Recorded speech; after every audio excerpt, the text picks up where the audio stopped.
अपशब्दाने फरकपट्टी करणे. बरेच वेळेस नाही का काय करते अपशब्द बोलायचे म्हणजे त्याला केंद्र मारल्यासारखं करायचं. कधी कधी नाही का आपल्या घरात अभ्यास नाही केला की मम्मी आपला जो कार्यक्रम आदरते दाटीचं खेटराची पूजा आदरते बटे गेली होती व मला काय सांगितलं होतं नाही मस्ती फिरत राहायला लागली बापय काढतीला नाही का लईच लाड डोक्यावर पडून ठेवलं.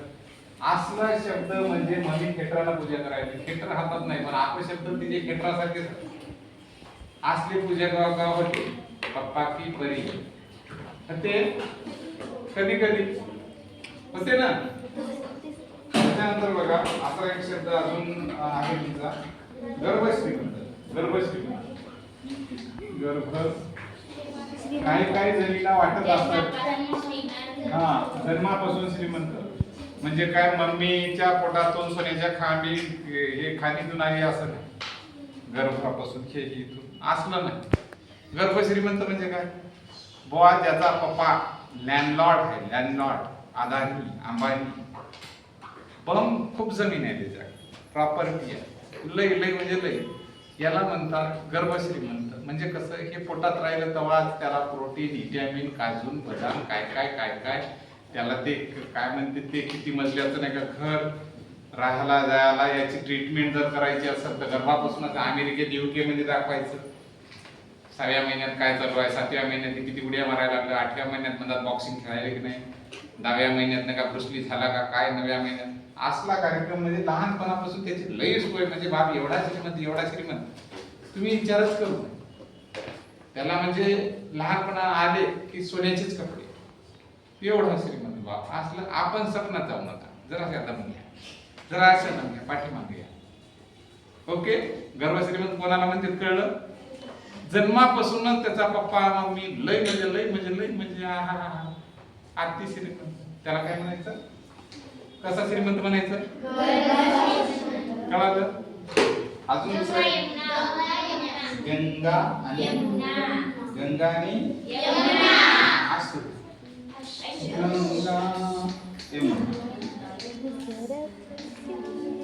सरस्वतीच्या नादीत लागायचं. हे गंगा हे यमुना मी काही म्हणत पर्यंत तुम्ही सरस्वती पर्यंत गेल्या ती येते कधी गंगा यमुना आणि गंगा यमुनाला आसरू म्हणतात. आसरू झटके पप्पाने दिले कोपऱ्यापासून जे निघते त्यालाच गंगा यमुना म्हणतात. मास्तरनं जे दना कुठला कोपऱ्यात नेऊन दबा जे बाहेर पडते त्याला काय म्हणतात अश्रू. गंगा त्याच्या नंतरची गोष्ट काय म्हणतात गडांत्र. तिचा एक संकट गडांत्र. आमच्या इथं लहान लेकरं आशिया जातात गडांत्र. लोकांच्या घरचं भांडणं आपल्या घरात रस्त्यानं कोणी चाललं तरी काय हो आमदार काका कुठं झाले तुमच्यासारखे बम पाहिजे. आणि तू कायला त्याच्या नादी लागला. गडांत्र म्हणजे काय मोठं संकट बिना काय समजा मोठं माणूस चाललं पाहिजे आणि तुम्ही अशा काय काकू कुठं झाल्या काय होय तुमचं फुकट भांडण की आजकाल लय खायला वाटते लय वाढल्या रिअली ताई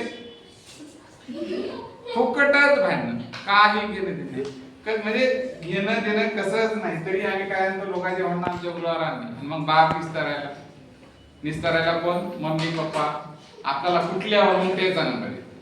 असले कांद्याची लेकरं करतात याच्यातली 70% मला तशीच दिसते गडांत्र भाषा. पाहिले की चेहऱ्यावरूनच वाटते. कोणाचं तरी भांडण कोणाच्या तरी पत्रावर असा दगड फेकून मारणार सुतानाच मारणार आणि काय करतो सांग मारला मॅच मारला काय करतो दॅट इज गडांत्र. कळलं. आपल्या कांडावाल्याला काय म्हणतात गडांत्र. त्याच्यानंतरची गोष्ट होय काय म्हणतात त्याला काय गाजर पार्क. कसलीही पार्क नसलेलं मूर्ख गाजर पार्क. गाजर पार्क मूर्ख माणसाला गाजर पार्क म्हणजे समोर सोनं आहे काय म्हणायचं ढेकू आहे काय की मूर्ख पारखच नाही. म्हणजे बरेच वेळेस असे लोक राहतात समोर नाही का सगळ्यात चांगलं असताना काही फरक पडत नाही. गाजर पारख मूर्ख व्यक्ती पारखच नाही कळतच नाही. एक तर हे चक्षु नाहीतच पण मन चक्षुही नाही. मेंदूचे चक्षुचा तर विषयच नाही ते घराण्यातच नाही. खानदानी परंपरा म्हणजे कसं आहे, गाजर बारकी माणसाचा असा कार्यक्रम आहे, मूर्ख व्यक्ती त्याला काय म्हणतात, गुरु. गुरु किल्ली म्हणजे मर्म रहस्य, गुरु किल्ली, गुरु. आता बाबांनो, आपल्याला एखाद्या गोष्टीचं रहस्य कळतच नाही. रहस्य म्हणजे गुप्त गोष्ट, रहस्य, गुरु किल्ली. ओके, मर्म, त्याच्यातला मुख्य मर्म काय आहे किंवा रहस्य काय आहे आपल्याला कधी कळतच नाही. या पृथ्वी निर्मितीचं रहस्य मर्म अजून नाही कळलं. काय गुरु किल्ली आहे त्याच्या मागची माहित नाही. बरोबर आहे. काही काही लेकरं मुकीच बसतात पाठीमागं, माहित नाही काय आहे मर्म. गुरु किल्ली म्हणजेच रहस्य. त्याच्यानंतर शब्द कोणता येते, काय काय, गुळाचा, गुळाचा गणपती, मंद बुद्धीचा, हे लय भारी, गुळाचा गणपती, गणपती. गणपती विद्याचं हे म्हणतात. थोडस विद्यापीठ करताना पहिल्यांदा यांचा कार्यक्रम मंदबुद्धीचा झाला होता. मंदबुद्धीचा जे आहे ते कसं झाला, गुळाचा गणपती. असतात आजूबाजूला गुळाचे गणपती, कळणच काही.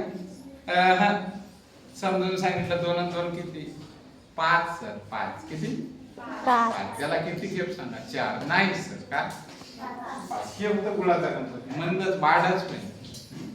असले गुळाचे गणपती आपल्या आजूबाजूला असतात बरं. तसं गुळाचा गणपती बनणं म्हणजे नाही का स्वतःच्या हाताने प्रगती रोखून धरणं.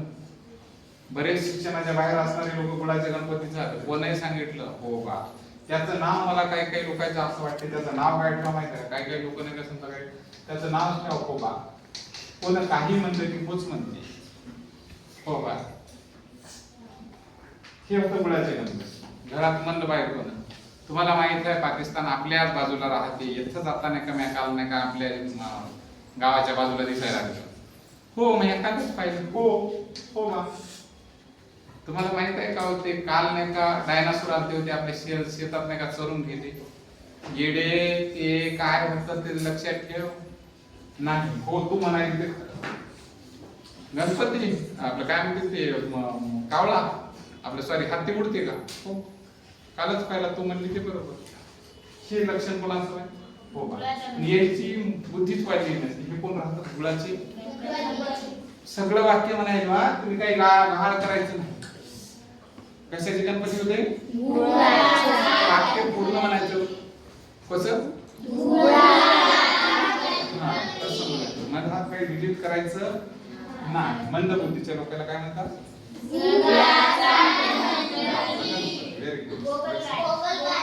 गोगल गाय. गोगल गाय. काही काही लेकर गुगल तोंडाकडे पाहिले की गुगल गाय सारखे राहतात. हा हा हा. घरी निरोप तरी काही भांडण नाही करणार, काही नाही काय, एकदम शाव पाहिले की लईच भारी वाटतात गोगल गाय. आणि पोटात पाय म्हणतात माहित आहे का, हे लोक लई भारी असतात. म्हणजे कसं वरून वरून लई शाव, पण काय काय असे उपद्रव करतील. पण हे गोगल म्हणजे काय निरुपद्रवी. निरुपद्रवी म्हणजे काही भांडण करत नाही, काही नाही, निरुपद्रवी. ठीक आहे. अशा व्यक्तीला काय म्हणतात, घर कोंबडा. घर कोंबडा.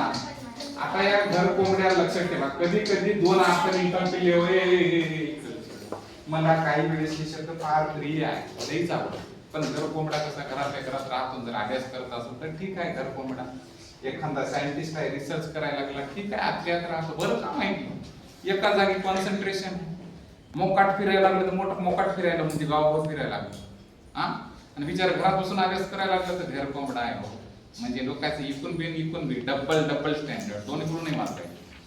म्हणजे घरात बसूनच काय करायला लागले, चांगले क्रिया जर घरात बसून करायला तर ठीक आहे की असले घर कोंबडे बना की घरातल्या घरात काहीतरी इनोव्हेटिव्ह करायचे, चांगलं काहीतरी करायला. पण हा शब्द निगेटिव्हली घेत असतात. नाही हो घरातल्या घरातच बसून राहते, घराच्या बाहेर भाऊ. मग या घरात येऊन काय कांड करू ते, बरोबर आहे की नाही. ते त्याच्या घरात आहे की तू मुका बसते, उद्या तुझ्या घरात घुसलं तर ती अवघड करून टाकते. म्हणून कधी कधी बाळांनो जे घर कोंबडे होतात त्याला घर कोंबडेच राहू दे. लोकांच्या घरात घुसलं की उपद्रव करतात. त्याच्यामुळे घर कोंबडे असणं फायद्याचं पण असते. घरातल्या घरात राहणाऱ्याला काय म्हणतात? काय म्हणतात? कोण राहते ते आपल्याच घरात, बरं का, त्याच्या लोकांच्या घरात नाही. तुम्ही म्हणसाल घरात म्हणलं की कोणाच्या आहे का? तसं नाही, आपल्या घरात. नाही तर दुसऱ्याच्या घरात म्हणलं तर जरा साव पडतं. कवा पाटील चिकाटी घोरपड काय करते? चिकाटी. मला वाटते हे गुण माणसात असावा. एखाद्या गोष्टीला चिटकून बसलं की पक्कत धरायचं आपलं हे. तुम्हाला काय बनायचं आहे ना, काय मिळवायचं आहे ना, गुण घोरपडी सारखाच असावा. तुम्हाला माहिती आहे का ते शिवरायाच्या याच्यात एक कहाणी आहे. त्या गडावर चढण्यासाठी दोर घोरपडीने नाही का ते चढली, म्हणजे त्या याला ते पक्की पकडून नाही का वर गेली. आठवतं का काही? तसली नाही का घोरपड्याचा गुणच काय आहे? चिपकणे, चिकाटी, चिकटके राहीना. लक्ष द्या. त्याला काय म्हणतात? घोरपड म्हणतात की घोरपड? अभ्यासात घोरपड बनलंच पाहिजे. चिकाटी आज बिलकुल चिटकून हे पाहिजे म्हणजे पाहिजे, मिळवायचं म्हणजे मिळवायचं. त्यानंतर घोरपड. त्याच्यानंतर चरपट पंजरी. या लोकांवर लोकांचं लई प्रेम राहते. तुमच्या घरात येऊन तुमचाच मोकाट चहा पिणार, बडबड करणार, तुमचा कार्यक्रम वाजवणाऱ्या तुम्हाला पत्ता पण नाही लागला. त्याची चरपट म्हणजे निरर्थक बडबड. काही नाही, त्याला काय म्हणायचं? निरर्थक बडबड. कोणी जर असं निरर्थक बडबड करत असेल तर त्याला काय म्हणतात? चरपट. काय म्हणायचं? 14वे रत्न. 14वे रत्न काय आहे? 14वे रत्न.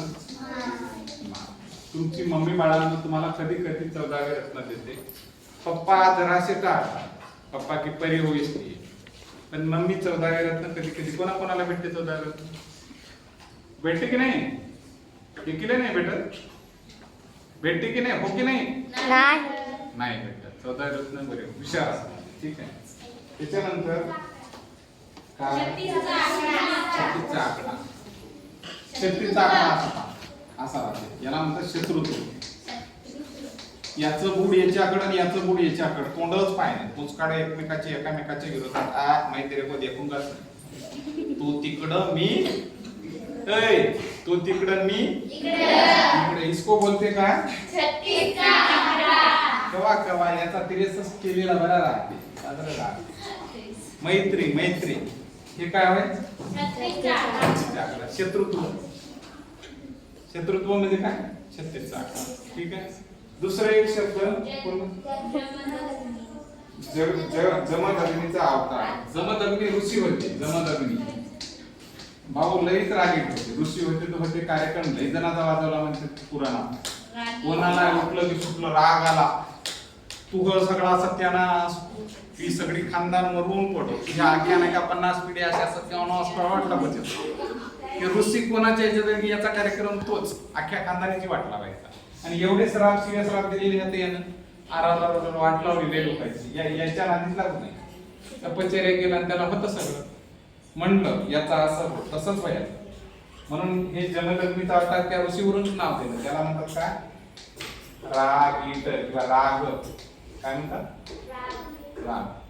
राग म्हणजे काय? जमदग्नीचा अवतार रागीट. टोळ भैरव. कामात नासाडी करणारे लोक काही राहतात. टोळ भैरव असे टोळ भैरव आपल्या बाजूला राहतात. आमच्या बरोबर हे कार्यकर्ता होता. असा आला, रांगोळी काढणं चालू आमच्या बरोबर, आमच्या बहिणीची. आला अंधेरा झटका, असा झटका लागला, म्हणजे असा हाताचा सगळी रांगोळी सांगली. काढायसाठी 10-15 मिनिटं अगोदर लागली. हे होतं चांगल्या कामाचा मासोडा करणारे टोळ भैरव. तुम्ही समजा एखादी आकृती काढायची, ड्रॉइंग करायला लागली, दिला झटका. अशी टोळ भैरव आजूबाजूला कोण कोण हात ते पहा, बसवत यायचं नाही. बरोबर आहे. तुम्ही काही चांगलं बोलायला लागले मनात, टोळ भैरव नासाडा. अशी टोळ भैरव आजूबाजूला लई राहतात. चांगल्या कामात काय करतील? नासोडा. काय करतील? नासोडा. चांगल्या कामाचा नासोडा करण्याला काय म्हणायचं? काय म्हणायचं? चांगल्या कामाचा नासोडा करणाऱ्याला टोळ भैरव म्हणायचं. लक्षात घ्या. टाटा खालचे बापा मांजरी फळ. टाटा खालचे ताटाखालचं मांजर लई कसं राहते ताटाखालचं असं बनवू नका रे बुवा. दुसऱ्याच्या मताने चांगल्या गुणासाठी बनायचं. कोणाच्या गुणासाठी? पण उगच नाही का तुम्हाला सांगतो गुलामी स्वीकारल्यासारखी हा शब्द तर मला कधी कधी वाटतं. ताटाखालचं मांजर म्हणजे स्वातंत्र्याच्या वेळेस जे राजा होते की नाही, इंग्रजांना सांगितले तसे वागायचे, ते ताटाखालचे मांजर होते. तुम्ही तैनाती पोच घ्या आणि काही म्हणून म्हणणं आहे आयुष्यात कमीत कमी 18 वर्ष झाल्यावर ताटाखालचं मांजर म्हणून जगू नये. तोपर्यंत मायबापाची मदत लागते. खायचं पियाचं राहायचं सटारून राहायचं, नंतर स्वाभिमानानं जगायचं. आपलं सर्व कमवायचं आणि आपण खायचं. ओके. मोबाईलसाठी उड्या मोठ्या टाकायच्या नाही. आता एका कट्ट्याने केला कार्यक्रम तसा. आयफोन दिला नाही म्हणून वरून उडी टाकली, मायबापाला वरून गिळून घेतलं येड्याने. तर स्वबळावर जगायचं शिकायचं आणि प्रत्येकच गोष्ट त्यांची ऐकायची नाही. प्रत्येकाचे मायबापाची असो गुरुची असो स्वतः स्वातंत्र्य बुद्धी पैदा होणं म्हणजे शिक्षण. स्वातंत्र्य बुद्धी मास्तरनं म्हणलं की धागे बांधले की असं ते नाही ऐकायचं. आपल्याला बुद्धी दिली की नाही. काही काही लोक मुकाट असतात. कोणाची अंधश्रद्धा ही माणसं होतं या जगात. शिक्षक असो कोणी असो जगभरातले लोक दूषित गोष्टीने भरलेली असतात. तर प्रत्येकाच्या ताटाखालचं मांजर म्हणसाल, त्यानं म्हणलेली पूर्व दिशा म्हणसाल तर तुमचं आयुष्य कार्यक्रम आहे.